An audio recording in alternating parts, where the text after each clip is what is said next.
Herzlich willkommen zu unserer heutigen Erkundung. Schön, dass du wieder dabei bist. Wir schauen uns heute gemeinsam eine ganz besondere Zeit in Deutschland an. Die Weihnachtszeit. Kräuter.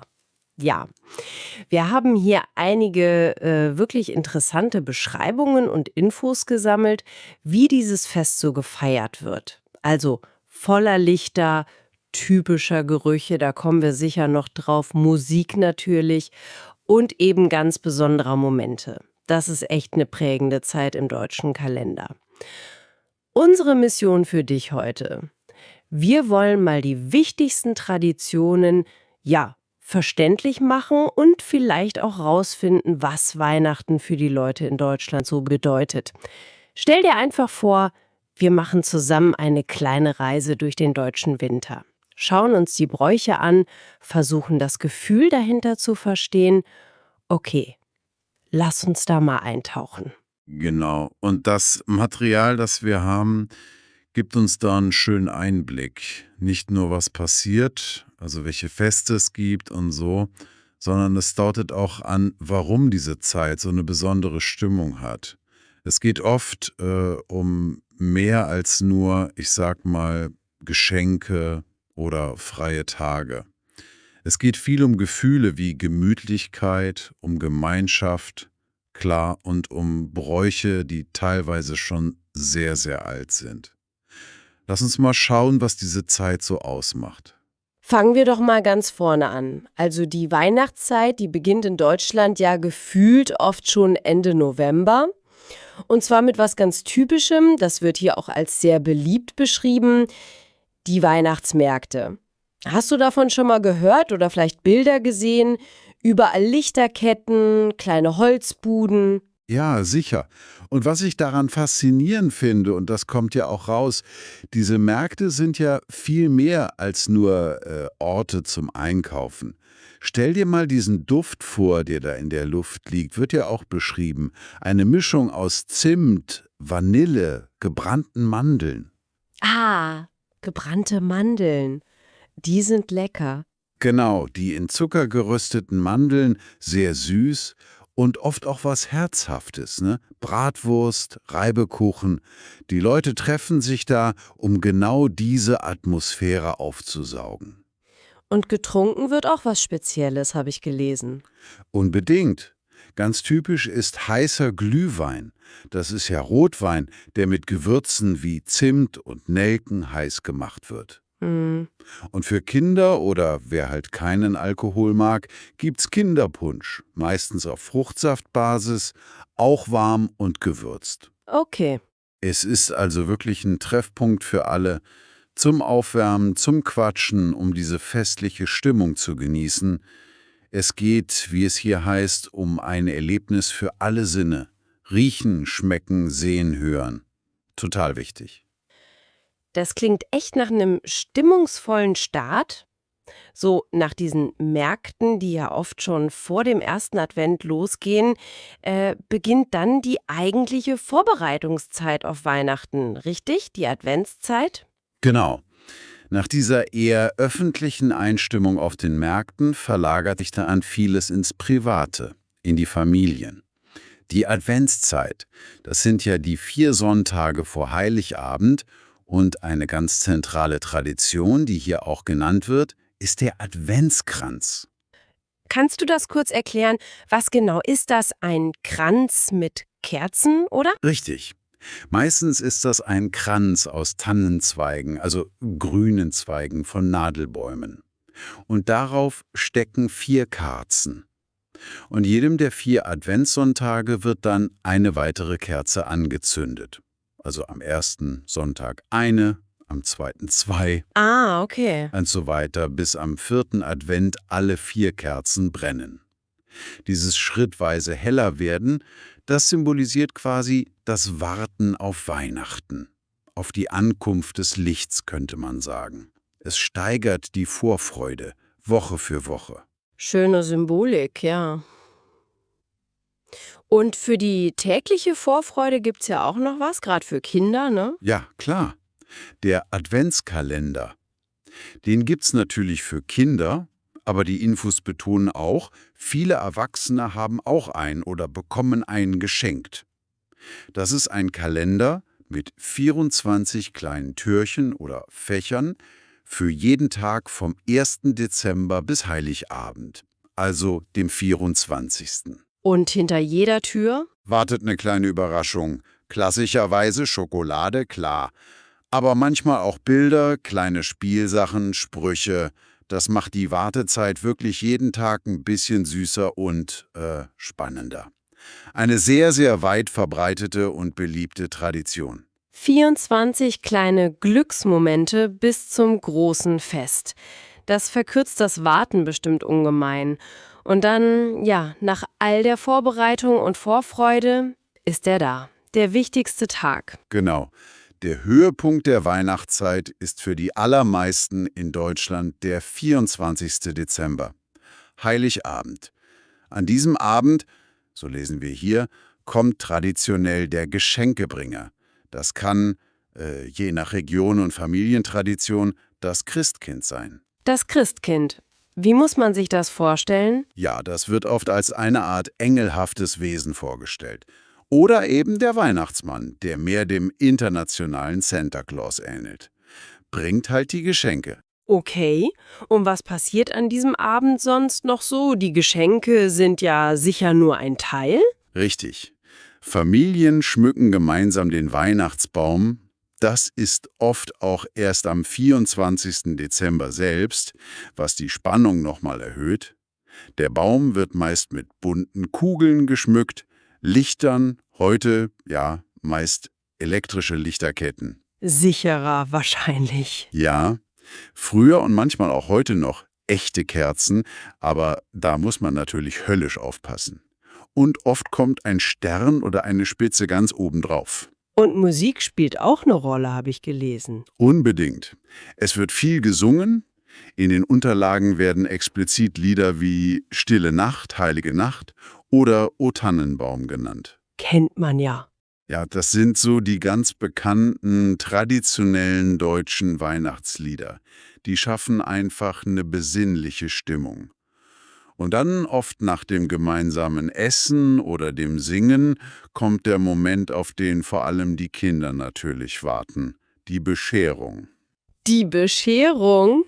Genau, das ist das Wort für das Auspacken der Geschenke, die dann meist unter dem Weihnachtsbaum liegen. Und wie sieht das Essen an Heiligabend aus? Ist das festgelegt? Gibt's da das typische Gericht? Das ist interessant, weil die Infos hier zeigen, nee, da gibt's eine ziemliche Vielfalt. Es gibt nicht das eine typische Essen. In ganz vielen Familien gibt's was Einfaches, zum Beispiel Kartoffelsalat mit Würstchen. Oh, echt? So einfach? Ja, der Grund ist oft ganz pragmatisch. Es geht schnell zuzubereiten, dann hat man mehr Zeit für die Familie, fürs Singen, für die Bescherung. Ah, das ist praktisch gedacht, stimmt. Genau. Aber in anderen Familien wiederum, da wird an Heiligabend richtig groß aufgetischt. Ein klassisches Beispiel, das auch genannt wird, Gänsebraten mit Rotkohl und Klößen. Klöße, was ist das? Das ist eine Art Kartoffelknödel, also Bällchen aus gekochten oder rohen Kartoffeln, je nach Rezept. Das ist natürlich aufwendiger, klar, aber unterstreicht eben den festlichen Charakter. Diese Unterschiede zeigen schön, wie vielfältig die Traditionen selbst innerhalb Deutschlands sind. Da gibt's nicht nur die eine Regel. Verstehe. Und nach Essen und Bescherung ist der Abend dann einfach vorbei? Nicht unbedingt. Ein weiterer Brauch, der hier beschrieben wird, ist der Besuch der Mitternachtsmesse oder Christmette in der Kirche. Viele Leute, auch die, die sonst nicht so oft in die Kirche gehen, besuchen diesen Gottesdienst spät am Abend. Mhm. Das ist oft ein sehr feierlicher Moment mit Orgelmusik, Gesang, Kerzenlicht. Strahlt viel Ruhe aus und erinnert halt an den religiösen Ursprung von Weihnachten. Also ein Abend voller verschiedener Elemente. Vorbereitung, gemeinsames Essen, ob einfach oder festlich, Singen, Geschenke und für manche auch ein besinnlicher Ausklang in der Kirche. Aber Weihnachten dauert ja länger als nur diesen einen Abend. Der 25. und 26. Dezember sind ja auch noch Feiertage. Richtig, das sind in Deutschland gesetzliche Feiertage, also arbeitsfrei. Der erste und zweite Weihnachtsfeiertag nennt man die. Und was machen die Leute dann? Ist dann immer noch so viel Trubel wie an Heiligabend? Eher das Gegenteil, so wie es hier rüberkommt. Die Unterlagen deuten darauf hin, dass diese beiden Tage meist ruhiger und entspannter sind. Der Fokus liegt jetzt ganz klar auf Familienbesuchen. Man fährt zur Oma, zum Opa, zu Tanten, Onkeln, Cousins. Man isst wieder gemeinsam vielleicht Reste vom Vortag oder nochmal was Besonderes. Und wenn das Wetter mitspielt, macht man oft auch gemeinsame Spaziergänge. So ein bisschen raus in die winterliche Natur. Klingt nach einer Art, ja, Ausdehnung des Familienfestes, aber mit weniger Aufregung, oder? Genau das scheint der Punkt zu sein. Es ist ein schöner Kontrast zum oft doch hektischen und erwartungsvollen Heiligabend. An diesen Tagen geht es, wie es hier jemand formuliert, weniger um die gerade bekommenen Geschenke, sondern mehr um die gemeinsame Zeit. Um Gespräche, Zusammensein, vielleicht auch eine gewisse Dankbarkeit. Mhm. Eine Zeit der Besinnung und des Genießens der Gemeinschaft, nachdem dieser Höhepunkt von Heiligabend vorbei ist. Das ergibt eine schöne Balance, finde ich, zwischen Aufregung und Ruhe. Jetzt haben wir die großen Tage abgehakt, aber die Weihnachtszeit ist ja, wie du schon sagtest, noch reicher an kleineren Bräuchen, die die ganze Periode irgendwie prägen, oder? Absolut, es gibt eine ganze Reihe kleinerer, aber echt feiner Rituale, die die Advents- und Weihnachtszeit begleiten. Die werden hier auch erwähnt und tragen viel zur Gesamtstimmung bei. Zum Beispiel der Nikolaustag. Der ist ja schon relativ früh im Dezember, am 6. Genau, 6. Dezember, Nikolaustag. Die Tradition: Kinder stellen am Abend vorher, also am 5. Dezember, ihre geputzten Schuhe oder Stiefel vor die Tür. Geputzt müssen sie sein. Ja, das gehört dazu. Und am Morgen des 6. finden sie dann, wenn sie brav waren, natürlich Süßigkeiten drin. Nüsse, Mandarinen, kleine Geschenke. Vom Nikolaus gebracht. Das ist so eine nette kleine Überraschung mitten im Advent. Hat auch eine lange Tradition. Geputzte Schuhe, für Süßigkeiten kein schlechter Deal. Und dann gibt es noch etwas, das sehr, sehr nach Weihnachten duftet. Ich ahne was. Du meinst sicher das Plätzchenbacken. Ja, das ist ein ganz, ganz wichtiger Bestandteil der Vorweihnachtszeit in vielen Familien. Da backen ganze Familien zusammen, Eltern, Kinder, manchmal auch die Großeltern. Weihnachtskekse, Plätzchen heißen die. Mhm. Es gibt unzählige Rezepte und Formen, Sterne, Herzen, Tannenbäume. Oft werden die dann noch schön verziert. Ja klar, mit Zuckerguss und Streuseln. Genau. Und die Unterlagen erwähnen hier extra diesen wunderbaren Duft nach Vanille, Zimt, frisch gebackenem, der dann durchs ganze Haus zieht. Das gehört für viele einfach untrennbar zur Adventszeit dazu. Man kann's fast riechen. Stimmt. Und bei den Geschenken wird auch noch ein Detail genannt, das ich interessant fand. Es geht nicht nur ums Kaufen. Ja, genau. Es wird darauf hingewiesen, dass Geschenke eben nicht nur gekauft werden. Viele legen Wert darauf, zum Beispiel persönliche Weihnachtskarten zu schreiben, um Freunden und Familie gute Wünsche zu schicken. Und manchmal werden auch kleine Geschenke selbst gebastelt oder hergestellt. Das Persönliche, die Geste, die scheint hier eine wichtige Rolle zu spielen, nicht nur der materielle Wert. Das finde ich eigentlich schön. Diese ganzen kleinen Dinge, Nikolaus, Backen, Karten schreiben, die machen die Zeit sicher noch intensiver, oder? Absolut. Man darf die Bedeutung dieser kleinen Rituale echt nicht unterschätzen.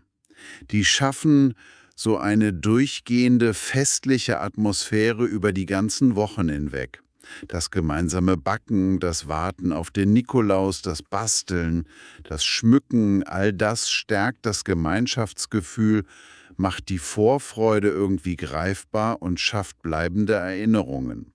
Sie sind, wie es hier so ein bisschen anklingt, wesentliche Teile des Gesamterlebnisses Weihnachten. Das ist eben viel mehr als nur die 3 Feiertage selbst. Stimmt, das ergibt total Sinn. So wird die ganze dunkle Jahreszeit irgendwie, ja, heller und wärmer. Und wenn die Weihnachtsfeiertage dann rum sind, ist das Jahr ja auch fast schon wieder vorbei. Wie geht's dann weiter? Richtung Jahreswechsel. Dann steht der nächste große Anlass direkt vor der Tür, Silvester. Der 31. Dezember, der letzte Tag des Jahres. Und die Beschreibungen hier zeigen einen ziemlichen Kontrast zu Weihnachten. Silvester wird oft nicht nur mit der Familie gefeiert, sondern auch viel mit Freunden. Oft in größeren Runden, Partys. Also geselliger, lauter vielleicht. Ja, tendenziell schon. Und gegessen wird auch wieder was Spezielles, aber meist kein Gänsebraten mehr, oder? Nee, eher selten.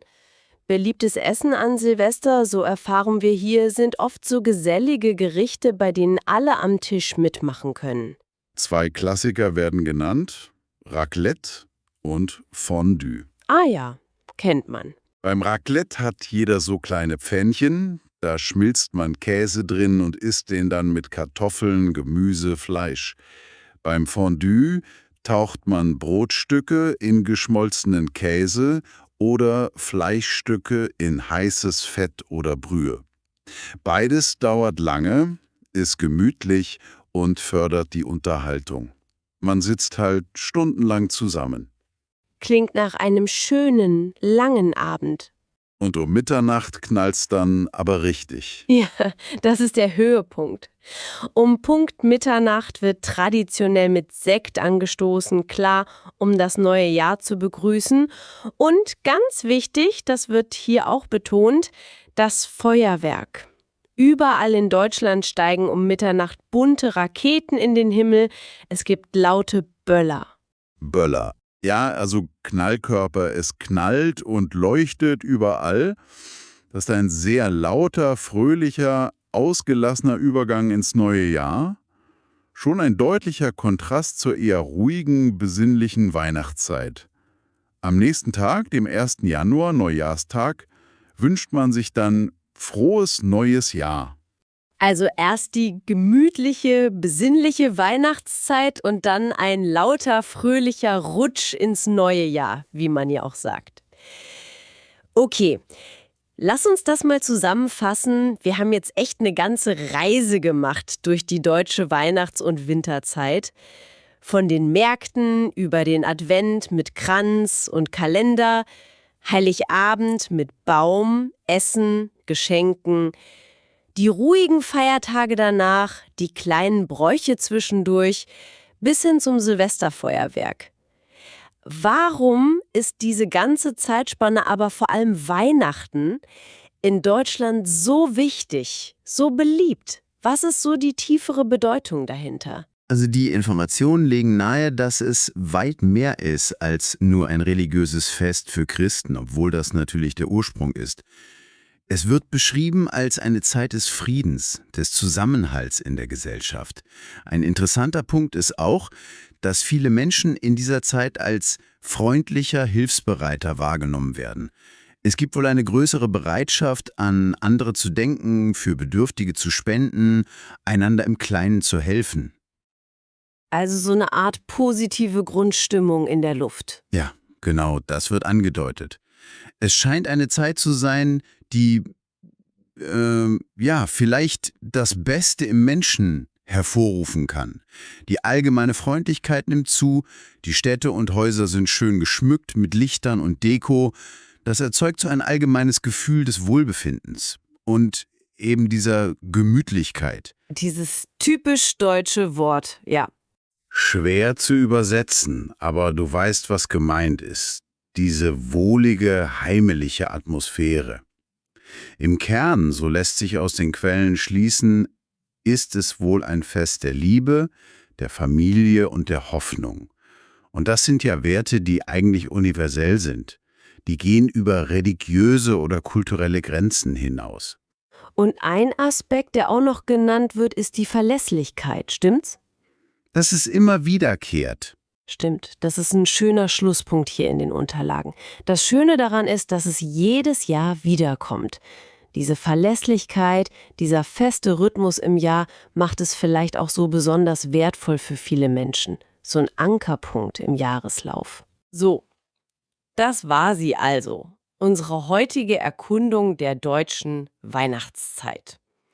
Wir haben einen weiten Bogen gespannt, von den duftenden Märkten im Advent über den gemütlichen Heiligabend mit Baum und Liedern, die ruhigeren Feiertage danach, bis hin zu den kleinen, aber wichtigen Bräuchen wie Nikolaus und Plätzchenbacken und dem lauten Übergang ins neue Jahr an Silvester.